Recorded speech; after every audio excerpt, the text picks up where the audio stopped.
Hey, everybody, Kevin here with Pursuing Pixels, and welcome back to another edition of Save It for the Cast, and you know the drill by now. As per usual, I'm going to be kicking the ball over to John, Randall, and I in just a little bit for a little, mostly video games-related chit-chat. This is actually the first time I've recorded an intro here, I believe, anyways, where I haven't been done, editing the chunk of the Save It for the Cast conversation that's going to follow here, although I'm pretty much done with it. I just got to kind of listen all the way through it to make sure there's no weird, long, awkward pauses and whatnot due to, like, Skype audio lag and stuff like that.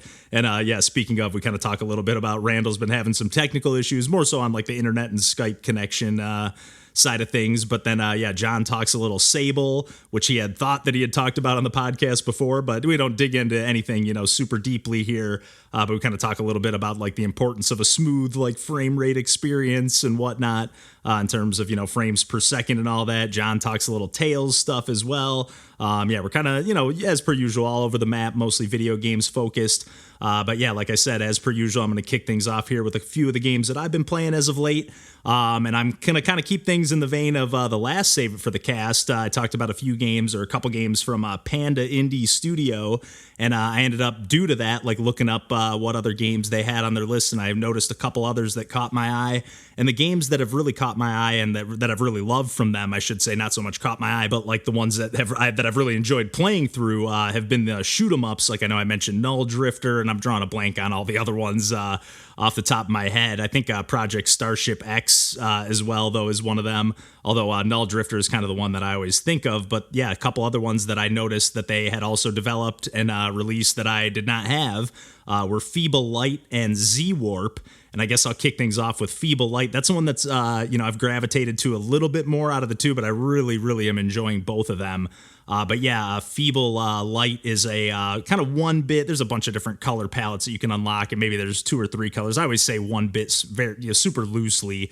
There's always more than just one, color or, black and white kind of situation in a lot of these games. But nonetheless, it's very much like an arcade game with some light roguelike elements thrown into the mix in the sense that like the 5 stages that you play through are randomly generated or procedurally generated as far as like the enemies that pop out. Although there's a bit of you can feel a general structure to things, but it just doesn't feel like it's exactly the same each time. And then also the order of the 5 stages alternates or randomly shuffles each run or whatever, if you will. And then the game actually doesn't end when you beat the 5th stage. It just kind of loops again. And then it looks like you can maybe beat it up to 5 times. The furthest I've made it to is like stage 12. So I beat like 2 complete loops of the game, which is kind of impressive. It's actually a pretty dang tough game. Although it's not like brutal. You got a pretty generous hitbox. You can really kind of thread the needle, or a really small hitbox, I should say. So you can really kind of generously thread the needle. And then the kind of core mechanic here in this game is that you can just, when you're holding down the fire button long enough, you kind of move really, really slowly, and then you can rapidly tap the button and move, at a normal pace. And then and then you're picking up random, with a little roguelike element in the mix. You're picking up random power-ups and upgrades and whatnot as you beat mini bosses and the main bosses or stages of the game and whatnot. And yeah, maybe there's like a, ending to the game if you do clear 5 loops, because it looked like there were like, every time I cleared a loop, there were like these 5 stars that fill in. And yeah, at some point I filled in 2 of them. I'm assuming maybe there's like a game ending if you get all 5 of those, or if you're able to, get through 25 stages, and, things just keep getting more and more difficult. And then after you clear the game, quote unquote, or one loop of the game, it unlocks, I think it's called Mayhem Mode or Custom Mode. I forget what it's called, but basically the element, like each stage kind of has like certain enemies and obstacles associated with it. And if you trigger this, like basically once you unlock this at the beginning of each run, right at the beginning, you have to kind of actually dodge it if you don't want to do this. But if you just kind of stand still right at the beginning of a run, you'll collect this like, I don't know, star projectile thing that kind of triggers that mode. And then any obstacle from any stage can get shuffled, mix and match all the different, whether it's obstacles or enemies. I think I'm just kind of repeating myself here, but it's a just pretty straightforward arcadey shoot 'em up, bullet hell, definitely of the bullet hell variety. But I'm just really, really having a good time with this one. And then the other game, Z-Warp, is also very much of the bullet hell variety. And then the other game that I was thinking of that I couldn't think of before was Void Gore. And actually now I'm thinking of Red Death. Yeah, they've made just a ton of awesome bullet hell shmups. But the reason Void Gore specifically came to mind here is because Z-Warp has a very similar mechanic here, and that's these are both vertically scrolling shoot 'em ups, just at the bottom of the screen and then scrolling up towards the top. Both Feeble Light and Z-Warp, that is, and Void Gore for that matter, and pretty much all the shoot 'em ups that I mentioned, other than Null Drifter. That's like a twin stick kind of top-down situation. But nonetheless, not to keep getting sidetracked here on all these Panda Indie Studio games, but yeah, with Z-Warp here, you're scrolling up to the top, and then you have your bombs, which are infinite in the sense that they're like constantly regenerating. There's a little bit of a cooldown after you use one, obviously, but then there's like a maximum range that it will fill up to. So if it fills up all the way to the maximum range, then when you trigger that bomb, not only will it clear in the maximum radius, I guess I should say, but not only will it clear all the bullets within that range, it'll actually destroy any enemy other than like a boss maybe in one hit. To the best of my knowledge, there might be, maybe it just does a bunch of damage, and just most enemies it kills in one hit. I'm not 100% sure on that front, but then otherwise, like there's certain points with like some of the bullet patterns where you have to like use your bomb before it can fill up all the way, because you just need to clear these bullets to, there's actually no opening to get through. So it kind of utilizes, not in a puzzly way per se, but you really have to kind of strategically use your bombs at times, like not just to clear out the enemies, more so in the bullet patterns of the bosses and whatnot. And to the best that I can tell, you're like kind of like playing within the human body, or at least all the enemies and like stage names seem like they take place within the human body, but this one's more of like a campaign. But I really, really love this one. It's got a bunch of different difficulty settings, or I should say 3 different difficulty settings. But even easy, like it feels very satisfyingly difficult. And it's not easy by any stretch of the imagination, but really the only thing is you're just seeing a few less bullets on screen, or quite a few less bullets on screen. But nonetheless, it's still this game as well, very much of the bullet hell variety. Like it is bullets flying everywhere, but it's the kind that I like, where it's just super neon. You really can see every projectile for the most part. This game actually a little bit more Z-Warp, that is, it's a little tougher to see because you can hold down your fire button, and in the same way it slows you down. But in this game, you shoot like then this giant like laser plasma cannon instead of just your regular shot. And the other thing that I love about both these games, like when you hold down, and actually a lot of their shoot 'em ups that they've made, almost all of them, but not each one, but you kind of almost like when you go into that slowdown mode, or even in some games you just regularly can see this, but in both of these here, when you go into that slowdown mode and you're holding down fire, you can almost see like these crosshairs on like the edges and borders of the screen, and even in some cases like it goes almost all the way to your ship.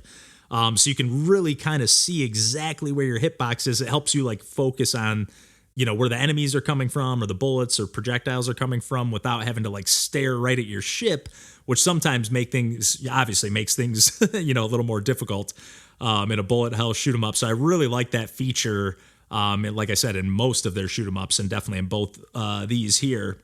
But yeah, just a couple of awesome games that I think Feeble Light normally goes for like $5, and Z-Warp is like $6 or $7. I got them both on sale. I think one for $2 and one for like $3.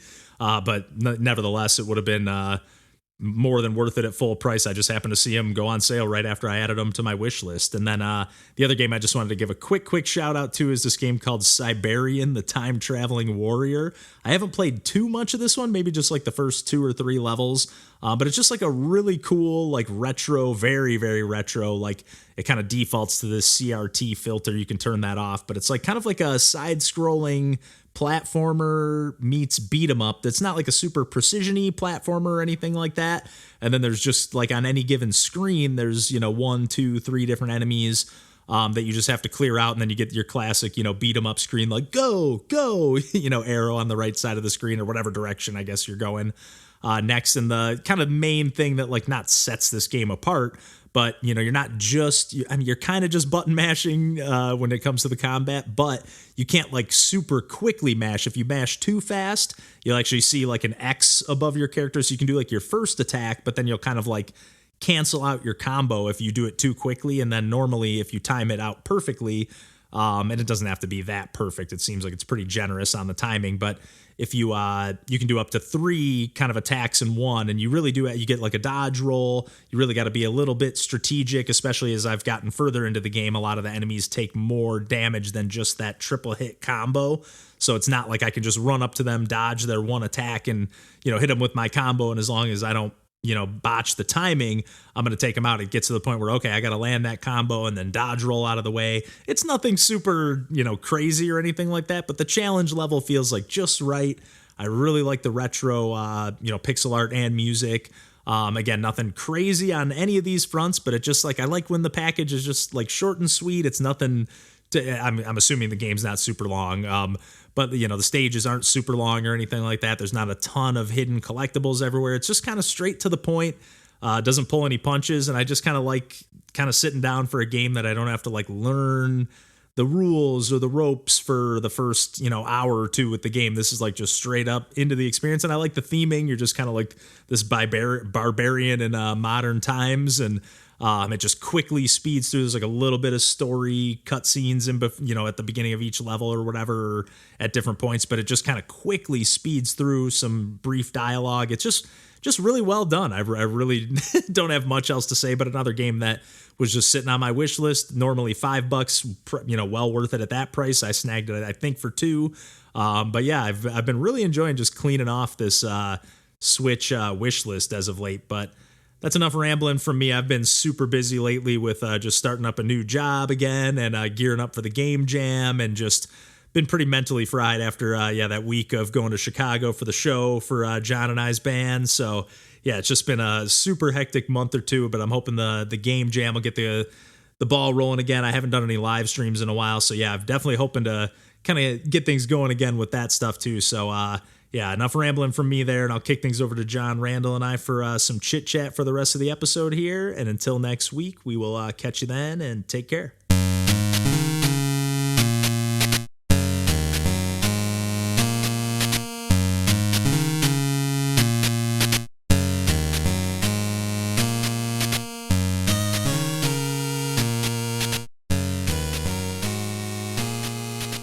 Yeah, you're moving more often than you were before.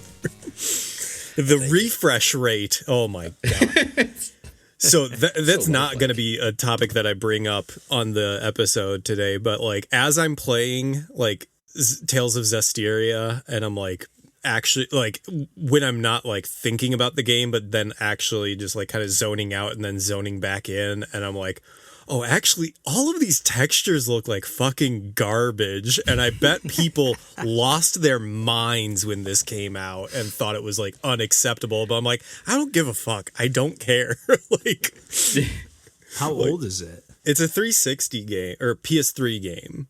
Okay, but it, whatever. I have no context for what a major release game looks like or should look like. I don't care. I don't. As long as the things I need to do are legible enough to see, and it's pleasing to me to look at. I don't really have a standard for quality, Yeah, right. But I could absolutely it was very much it was the same stuff that people were losing their minds about the past 2 Pokemon games, where it's just you're looking into the distance and you see the same texture for in the entire draw distance. And I'm okay, I guess, but also I don't care. This, it doesn't mean anything to me.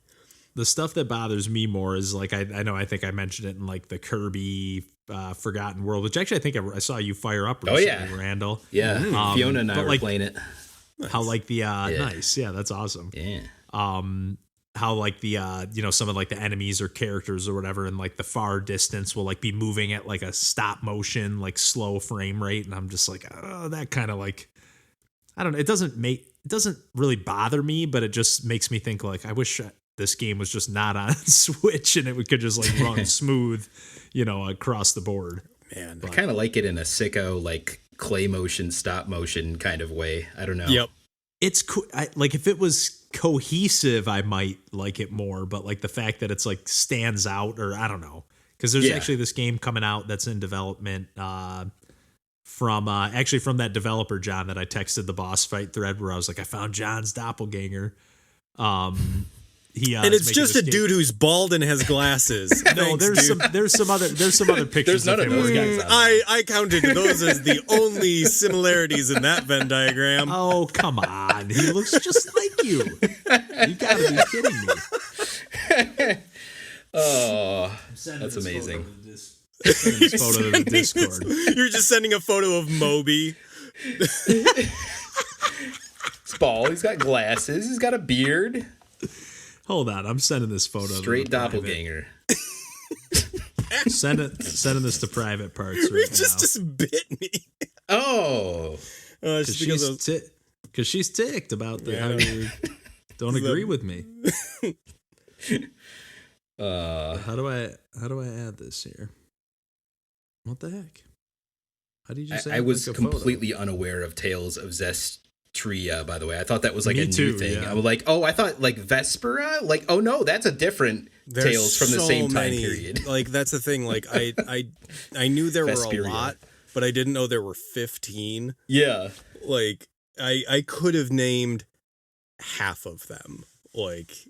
Yeah, and you're like a super fan, at least of the games that you've played. Yeah, that's the thing is that like I don't know. I for whatever reason, like I went on the like subreddit for Tales, and I was just like, man, there are people who play every single one of these, and I was like, I don't know if I have that in me. Like, I definitely like the idea of like playing a new one, and it's like a different iteration of it, but like. I don't know if I really want to be a completionist and play every single one. Yeah. Yeah. Literally the first person that I opened up when I pulled up Twitter just now was that developer. But look at that picture in the private parts. Yeah, right. Tell me this guy doesn't look exactly like John. Okay. Not exactly, but I mean, he looks a lot like John. Yeah, he looks a decent amount like John. He looks a decent amount like John. He also kind of looks like my buddy Steve to some degree, I would also say, who's another. I'm trying to think if I've seen him. I definitely have, I think, right? No, I don't think so. The one, like, the best chance he probably would have had would have been my wedding, but he was still in the Navy during those times. Okay. But anyways, he's making a game called Paper Clay. Which looks pretty cool. It's kind of like he's like basically like a mix of Banjo-Kazooie and Mario style platformer action. Cool. 3D platformer, but he's been doing some stuff where he like posts these things where all the NPCs are moving in like that stop motion style, but like on purpose. And I'm like, ugh. But he posted a clip of it with the full game running like that, and it looked awesome. Like it looked a little bit jarring, but it kind of looked like that Spider-Man movie. Yeah. Yeah. It looked kind of cool. Like, I don't know how it would feel to play, but looking at it, it looked cool. Okay, so I think enough time has passed that, like, it's not a spoiler or anything, but, like, in, or, like, whatever. I don't even know why I was being cagey about it when I brought it up on the podcast. But for Sable, one of the options is, Did you even talk about that game? I don't think you ever did. Yeah. Did you? Are you sure? Did I not? Think you did. I think you were like, no, you're going to save it I remember for I when wrote we it got down, it, sort of thing. Yeah, okay, like, that's why I was being cagey about it, because I wanted you guys. Okay, but also, what if I did get it and play it? Would it be worth holding on to that, or is this worth releasing? Well, did you played it? No, of course I didn't play it, but I might have bought it in the past. Oh, okay. All right, I was just. We have it in our Steam. This is such a non-thing. I think, like, in the moment, I was like, "This is a super important thing about it," and it's frame rate. It's about the frame rate of the game. Gotcha. Like that. Yep. Like, that's fine. Yep. Yeah. Yep. It like it has an like one of the first options is I think it automatically runs at 24 frames per second. Because that's like the film frame rate. Interesting, because that's not how it. I don't feel like it defaulted to that when the little bit I played on Xbox. Well, it's one of the default settings is 24 frames per second. It may not be the default it's an option that's built in to like run it at 24 frames per second, and that's what I've been playing it as. And I think it looks incredible. I might have to. Well, it's not on Game Pass anymore, but because I remember double checking that. Because when you said that, I was like, I'll fire it up right now. But like, I do remember when I played it makes it look more like animation, and like it feels more like animation than it does a game. Okay, and it was running kind of choppy on my Xbox, so maybe cranking that frame rate down will help the cause. Although maybe that's running through some kind of extra filter, and it makes right, it run exactly. even Like choppier. it still feel like there would be times when I like would be riding the bike and I would get to a section and it would not have loaded the section, so then my bike would just hang in midair for a second, and then geometry would load in. Nice. Well, I mean, mine, I'm talking like because I only played like maybe the first 15, 20 minutes. So even just like walking around in that opening segment, it was just like chunk. And like frame rate doesn't really bother me, but I was like, man, this is clearly not built to run on this Xbox. Yeah.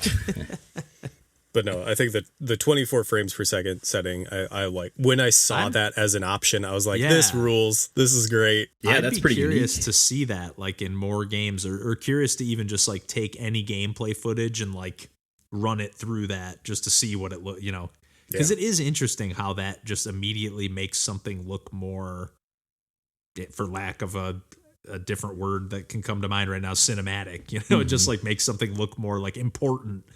Like watching footage, like if you just watch like iPhone footage of you doing something and then footage of yourself doing the same thing in 24 frames per second, you'd be like, yeah. that The looked first way time cooler in that. First time I saw like high definition like sports, I was like, ew, this is gross. Yeah, it's kind of weird. Yeah. Especially when people have that like true motion filter on their TV. I'm like, get that shit out of here, man. Yeah. Sad I literally by change it. default. If I'm at somebody's house, I change it. If they let me. But I'm like, hey, dude, I was like, do you like how your TV looks? What do you mean? It just came out of the box that way. You ever notice how when you're watching a movie, it kind of feels like you're watching the behind the scenes and not actually watching a movie? Yeah. I hate that setting. I truly don't get it. Maybe it does look better for like live TV or sports or something, but it definitely does not look good when you're watching a movie. Yeah. I want it to look like how it was supposed to look like when they produced it, when the art was made. Exactly. I don't need it smushed out and smoothed out. Yeah, it's like you're literally adding frames in that don't exist. No, bad. God, what was it? There was some video that I think was like either Thriller or Beat It, but like upscaled to like 100 frames per second. And it was gross. It looked disgusting. Yeah. Yeah. Jeez. A lot of Yeah, video it's not like they would games have even- raw footage to do that. You would maybe they did. Well, no, I don't know. it's just like they used AI to fill no. in. Like that's how they upscaled it. Like No. they just used predictive like imaging in between the like film like grain what frames. What would be happening in between these two frames? Yeah, and like so it would do that even for like cuts. When like they would cut like a scene and it would try to like blur in the frames in between that, and it was freaky. Yeah, that's just Uncanny cringe. Valley. Yeah, exactly.